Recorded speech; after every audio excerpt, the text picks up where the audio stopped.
Hello दोस्तों, मैं हूं सौरभ और आज की इस वीडियो के माध्यम से मैं आप सभी लोगों को बताने जा रहा हूं दर्शन विचारधाराएं, जिसका सोर्स है लुसेंट बुक। इसमें आपको बहुत कुछ जानकारी लुसेंट बुक में दी जाती है। मैं आपको पहले बता देना चाहता हूँ कि ये जो दार्शनिक विचारधाराएं जो हम अब पढ़ने वाले हैं वो कहाँ कहाँ किस किस सिलेबस में किस किस तरीके से आएंगी। सबसे पहले हम देखते हैं एमपीपीएससी के हिसाब से, और देखो अदर एग्जाम्स में तो आती ही हैं, एमपीपीएससी के अकॉर्डिंग मैं भी देख रहा हूँ। तो चूँकि जब हम एक स्टेट लेवल के एग्ज़ाम के हिसाब से तैयारी करते हैं तो नेशनल छोटे छोटे एग्जाम जो वनडे एग्जाम होते हैं उसकी तैयारी तो हो ही जाती है। तो सबसे पहले देख रहे हैं हम कि विचारधारा एमपीपीएससी के सिलेबस में किस तरीके के। तो प्री का जो फर्स्ट हेडिंग फर्स्ट पार्ट जो है, फर्स्ट यूनिट का फर्स्ट जो लाइन है वह है विचारधाराएं, दार्शनिक विचारधाराएं, दर्शन विचारधारा, साफ साफ तरीके से लिखा हुआ है षट दर्शन। तो वो आएंगी, उससे एक नए क्वेश्चन इस बार 2024 से स्टार्ट हुआ तो 24 में भी आई हैं, आगे भी आएंगी।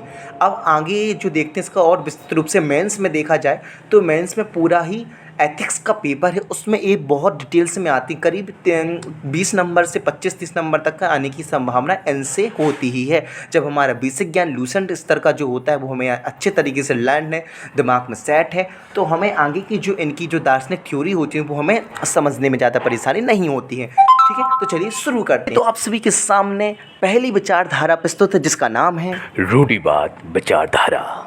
रूढ़िवाद विचारधारा का नाम से ही हमें स्पष्ट होता है जो रूढ़िवादी हो, यानी कि जो परंपरागत रूप से बहुत ही ज़्यादा अपने आप में संकीर्ण हो गया हो, वह रूढ़िवाद विचारधारा। इस संप्रदाय के प्रस्तावक वेदों की प्रामाणिकता पर सवाल नहीं उठाते हैं। उनका मानना है कि जो वेदों में लिखा है वह परम सत्य है और उनके अनुसार वेद मोक्ष के रहस्य छिपाए सर्वोच्च प्रकाशित धर्म ग्रंथ हैं। और यहाँ पर 6 दर्शनों का उल्लेख माना जाता है जो रूढ़िवाद विचारधाराओं के अंतर्गत आते हैं। इन रूढ़िवादी विचारधाराओं में सबसे प्रमुख विचारधारा होती है सांख्य विचारधारा। इस सांख्य दर्शन की विचारधारा में सर्वोत्तम विचारधारा है। सांख्य दर्शन का शाब्दिक अर्थ होता है क्या? गिनना। और सांख्य विचारधारा के अनुसार बाह्य प्रभाव या कारक नहीं है बल्कि आत्मज्ञान ही मोक्ष की ओर ले जाता है। यह विचारधारा द्वैतवाद में विश्वास रखती है, अर्थात आत्मा तथा पदार्थ दो पृथक सत्ताएं। उसका मानना है कि आत्मा एक अलग सत्ता है और जो पदार्थ में तत्व है वह एक अलग सत्ता है, दोनों डिफरेंट है। ठीक है, इसका एक मूल तत्व मान जाता है। अवधारणा है कि सभी ज्ञान का आधार है। ज्ञान को 3 मुख्य अवधारणाओं द्वारा प्राप्त किया जा सकता है। पहला है प्रत्यक्ष, दूसरा अनुमान, तीसरा शब्द। प्रत्यक्ष हमने देख लिया कि यह परम सत्य है, अनुभूति कर ली, वो हो गया प्रत्यक्ष। अनुमान यानी कि हमने निष्कर्ष निकाल लिया, यार कल पानी गिरा था क्योंकि काले बादल थे तो हमने देख लिया कि आज भी काले बादल दिख रहे हैं तो हो सकता है पानी गिर जाए। ठीक है, ये हो गया हमारा अनुमान। और शब्द यानी श्रवण, हमने सुन के निकाला कि यार परसों मेरे दोस्त ने ये कहा था कि 5 बजे रात को चली जाती है, यानी कि सुन के मैंने समझ लिया। यह विचारधारा अन्वेषण की अपने वैज्ञानिक प्रणाली के लिए प्रसिद्ध है। ठीक है, अब तीसरी पढ़ते हैं हम योग विचारधारा। योग विचारधारा के अनुसार मानव शारीरिक प्रयोग तथा ध्यान का प्रयोग कर मुक्ति प्राप्त कर सकता है। योग मतलब क्या होता है? योगा करना। तो इसका तात्पर्य है कि मानव योगा करके, ध्यान करके मुक्ति को प्राप्त किया जा सकता है। मुक्ति प्राप्त करने के लिए साधन कौन कौन से इन्होंने बताए? यम, नियम, प्राणायाम, ध्यान धारणा और समाधि। ठीक है, 6 कारण होती हैं। यम मतलब क्या होता है कि स्वयं का नियंत्रण रखना और अभ्यास करते जाए। नियम मतलब कि व्यक्ति अपने जीवन को संचालित करने के लिए कुछ नियमों का पालन करता है, तो नियम हो गया। प्रत्याहार मतलब होता है विषय का चयन करना। याद रखना, प्रत्याहार यानी क्या होता है? विषय। बिल्कुल बहुत ही इंपॉर्टेंट शब्द है, भूल जाते हैं बहुत बार। प्रत्याहार यानी क्या होता है? विषय का चयन करना होता है। धारणा यानी कि मन को स्थिर करके जो हमने समझा है, जाना है, उसको मन में स्थिर कर लेना ही होती धारणा। और ध्यान कहलाता कि चयनित विषय पर ध्यान एकाग्र करना, कि हमने सोचा मॉर्निंग में कि हमें ये देखना है कि सूरज किस तरीके से उगता है, तो पूरी प्रोसेस देखना है उसकी, ध्यान लगा के एकाग्रता के साथ। फिर है समाधि। समाधि कहलाता है मन तथा पिंड का विलय ही स्वयं में पूर्ण रूप से विकसित हो जाना समाधि होता है। यानी कि मन का अपने आप में, पिंड का अपने आप में पूर्ण रूप से विलय हो जाना, दिस इज समाधि। नेक्स्ट है न्याय विचारधारा। न्याय विचारधारा के अंतर्गत मुक्ति प्राप्त करने के लिए तर्कपूर्ण चिंतन पर विश्वास किया जाना चाहिए। न्याय मतलब कि तर्कपूर्ण चिंतन करना चाहिए। इस विचारधारा का मानना है कि निष्कर्ष, श्रवण और उपमा जैसे तर्क सम्मत साधनों का प्रयोग कर मानव किसी भी समस्या की सत्यता जांच कर सकता है और इनका मानना यह भी है कि ईश्वर में ना केवल ब्रह्मांड की रचना की है बल्कि उसका पालन भी और संहार भी किया है। यह इन्होंने न्याय के बल पर किया है कि ईश्वर ने क्या क्या किया है। इसके बाद आती है हमारे वैश्विक विचारधारा। वैश्विक विचारधारा की मुख्य तत्व माना जाता है, मुख्य उसकी विचारधारा यह मानी जाती है कि ब्रह्मांड की भौतिकीता में विश्वास रखते हैं। वैसे से किस में रखते हैं?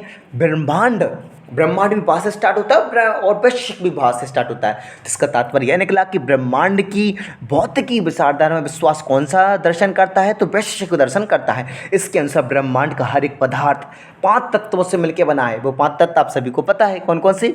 उंगलियों पे गिनेंगे, अग्नि, वायु, जल, पृथ्वी और आकाश। इस विचारधारा का दृष्टिकोण अत्यंत वैज्ञानिक है। इसके द्वारा परमाणु सिद्धांत का भी विकास किया गया है। देखिए, जब ये 3 नंबर के क्वेश्चन में या 2 नंबर के क्वेश्चन में आता तो आपको लिखना है कि सांख्य विचारधारा 6 दर्शनों की प्रमुख विचारधाराओं में से एक है। इसकी प्रमुख विचारधारा इसका कहना है कि ब्रह्मांड की भौतिकीता में विश्वास रखती हैं, 5 तत्वों से मिलकर ब्रह्मांड बना है और जिसमें परमाणु सिद्धांत का भी विकास किया गया है। नेक्स्ट है मीमांसा विचारधारा। मीमांसा विचारधारा का वास्तविक अर्थ होता है तर्कपूर्ण चिंतन या विवेचन या अनुप्रयोग करने की कला। यदि कोई व्यक्ति धार्मिकता को श्रेष्ठ या स्वर्ग और मोक्ष प्राप्त करना चाहे तो उस वेदों के द्वारा नियत अपने कर्तव्यों की पूर्ति करनी होगी। इस दर्शन का मुख्य बल वेदों की अनुष्ठानिक भाग पर दिया जाता है। मुक्ति की प्राप्ति हेतु व्यक्ति को वैदिक अनुष्ठानों का निष्पादन पुरोहितों की सहायता से करना चाहिए। इसलिए इस दर्शन में विभिन्न वर्गों के बीच सामाजिक अंतर को निहित कर वैधता पर प्रदान की गई है। ब्राह्मणों के द्वारा इसका प्रयोग लोगों के वर्चस्व स्थापित करने के लिए किया गया है। इसके बाद है वेदांत विचारधारा। इस दर्शन के आधार पर प्राचीन ग्रंथ बादरायण द्वारा लिखी ब्रह्मसूत्र और वेदांत सूत्र के इस दर्शन के अनुसार ब्रह्म ही इस जीवन की विचारधारा है। अर्थात स्व का ज्ञान हो जाने पर वस्तुतः ही ब्रह्म की अनुभूति कर मोक्ष या मुक्ति प्राप्त हो जाएगी। यह तर्क ब्रह्म और आत्मा की अविनाशी तथा शाश्वत बना देता है। नास्तिक विचारधारा में ये वेदों की मौलिकता पर विश्वास नहीं रखते हैं। यह भगवान के अस्तित्व पर प्रश्न खड़े कर देती हैं। इन्हें 5 उपधाराओं में विभाजित किया गया है। कौन कौन सी हैं? देखो, हमें 3 तो पता थी, कौन कौन सी? बौद्ध, जैन और नास्तिक। लेकिन 2 और जुड़ गई, एक तो लोकायत और एक अज्ञान। ठीक है, तो अज्ञान है यानी नास्तिक हो, लोकायत यानी नास्तिक है। ठीक है, फिर है लोकायत दर्शन या चार्वाक दर्शन। देखो, चार्वाक दर्शन और लोकायत दर्शन एक ही चीज़ कहलाती है। जो मैंने अभी शुरुआत में बोला ना कि चार्वाक पता, तो चार्वाक को लोकायत बोला जाता है। एक है आजीवक दर्शन, इसमें ऐड हो गया है। ठीक है, तो आजीवक क्या है? आजीवक की नींव मक्खलीपुत्र गोसाल ने 6ठी शताब्दी में रखी थी। इसका उत्तर भारत में या उत्तरी क्षेत्रों में एक प्रमुख केंद्र था, वो था श्रावस्ती, उत्तर प्रदेशों में था। ठीक है, और यह जैन और बौद्धों के समान कर्म पर विश्वास नहीं रखते, लेकिन उनके समान इन्होंने वेदों को नकारा है। ठीक है, आजीवक संप्रदाय में मानने वाले निराकार आत्मा की अवधारणा के विपरीत आत्मा की भौतिक रूप से विश्वास रखते हैं। बिंदुसार इसी का अनुयायी था।